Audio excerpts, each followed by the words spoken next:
बिस्मिल्लाहिर्रहमानिर्रहीम। अस्सलामु अलैकुम। उम्मीद करते हैं आप सब खैरियत से होंगे। सूरह हिजर कुरान मजीद की 15वीं सूरत है जिसमें 6 रुकू और 99 आयात हैं। सूरह हिजर मक्की सूरत है, सिवाय पहली आयत के पूरी सूरत 14वें पारे में है। सूरह हिजर तरतीब नजूली के एतबार से 54 नंबर पर नाजिल हुई और तरतीब तिलावत के लिहाज से 15वीं सूरह है। इस सूरत को सूरह हिजर इसलिए कहते हैं कि इस सूरत में अल्लाह रब्बुल इज्जत ने असहाबुल हिजर का जिक्र किया है। हिजर एक वादी का नाम है जो हिजाज और शाम के दरमियान वाक़े है। इसमें कौम समूद आबाद थी। कौम समूद की तरफ अल्लाह रब्बुल इज्जत ने हजरत सालेह अलैहिस्सलाम को पैगंबर बनाकर भेजा था। हजरत सालेह अलैहिस्सलाम और कौम समूद का तज़किरा हम अपनी आइंदा वीडियोज में करेंगे। क्योंकि इस सूरत में खास इस जगह का तज़किरा किया गया है, इसीलिए इसी मुनासबत से इस सूरत का नाम सूरह अल हिजर रखा गया है, जिसका जिक्र इस सूरत की आयत नंबर 80 में मौजूद है। हजरत अब्दुल्ला बिन उमर रजी अल्लाह तआला अन्हु फरमाते हैं, नबी करीम सल्लल्लाहु अलैहि वसल्लम ने हिजर वालों के बारे में इरशाद फरमाया, तुम इस अजाब याफ्ता कौम के पास से रोते हुए गुजरो, और अगर तुम रो नहीं सकते तो इनके पास से ना गुजरो, ताकि कहीं ऐसा न हो कि तुम पर भी वही अजाब आ जाए जो इन पर नाजिल हुआ था। हजरत अब्दुल्ला बिन उमर रजी अल्लाह तआला अन्हु फरमाते हैं, जब रसूल करीम सल्लल्लाहु अलैहि वसल्लम हिजर के मुकाम से गुजरे तो इरशाद फरमाया, तुम कुफर करके अपनी जानों पर जुल्म करने वालों के घरों में रोते हुए दाखिल होना, ताकि तुम पर भी वही अजाब न आ जाए जो इन पर नाजिल हुआ था। फिर हुजूर अक़दस सल्लल्लाहु अलैहि वसल्लम ने अपनी चादर से सर और चेहरे को ढांप लिया, और उस वक़्त आप सल्लल्लाहु अलैहि वसल्लम अपनी सवारी पर थे। सूरत की इब्तिदा में कुरान मजीद को रोशन किताब करार देने के बाद कुफ्फार को इस बात का इंतबाह किया गया है, खाओ पियो और ऐश करो, मगर अनकरीब तुम्हें इस बात का पछतावा होगा कि काश हम मुसलमान होते, यानी अल्लाह ताला के ताबे फरमान होते।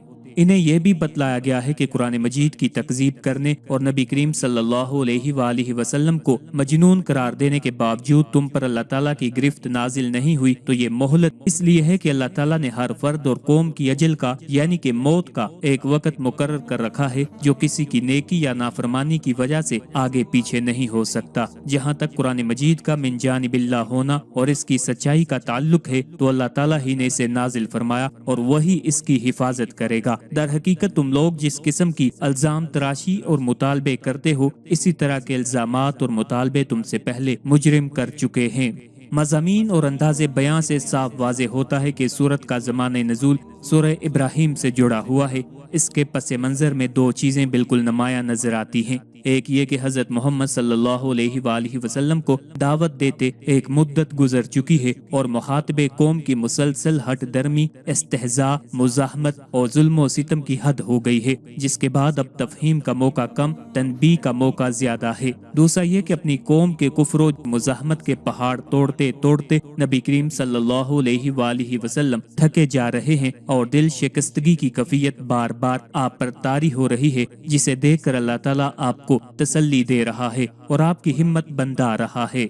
मक्का मुकरमा में नाजिल होने वाली दीगर सूरतों की तरह इस सूरत का मरकजी मजमून भी ये है कि इसमें अल्लाह ताला की वहदानियत, उसकी कुदरत, नबी करीम सल्लल्लाहु अलैहि वसल्लम की नबूवत, मरने के बाद दोबारा जिंदा किए जाने और अमाल की अज्जा मिलने को कई तरह के दलाइल से साबित किया गया है। और इसके अलावा इस सूरत में दर्ज झैल मज़ामीन बयान किए गए हैं। कुरान पाक की हिफाजत की जिम्मेदारी अल्लाह ताला ने खुद ली है। अल्लाह ताला के अंबिया और रसूलों के साथ कुफार और मुशरिकीन का तर्ज अमल बयान किया गया है। आसमान को मरदूद शैतानों से महफूज किए जाने का जिक्र किया गया है। अल्लाह ताला की वहदानियत और उसकी कुदरत पर दलालत करने वाली चीजें बयान की गई हैं। हजरत आदम अलैहिस्सलाम की तहलीक, फरिश्तों के सजदा करने, शैतान के सजदा ना करके मरदूद होने और शैतान के मोहलत तलब करने का वाक़या बयान किया गया है। मुत्तकी लोगों की उखरवी जज़ा बयान की गई है। हजरत इब्राहीम अलैहिस्सलाम के मेहमान फरिश्तों का वाक़या बयान किया गया है। अपने हबीब सल्लल्लाहु अलैहि वसल्लम की तसल्ली के लिए अल्लाह ताला ने हजरत लूत अलैहिस्सलाम और उनकी कौम का वाक़या, हजरत शुएब अलैहिस्सलाम और असहाबे ऐका का वाक़या, हजरत सालेह अलैहिस्सलाम और उनकी कौम समूद का वाक़या बयान फरमाया है। इस सूरत के आखिर में अल्लाह ताला ने वो इनामात बयान फरमाए हैं जो उसने अपने हबीब सल्लल्लाहु अलैहि वसल्लम को अता किए हैं।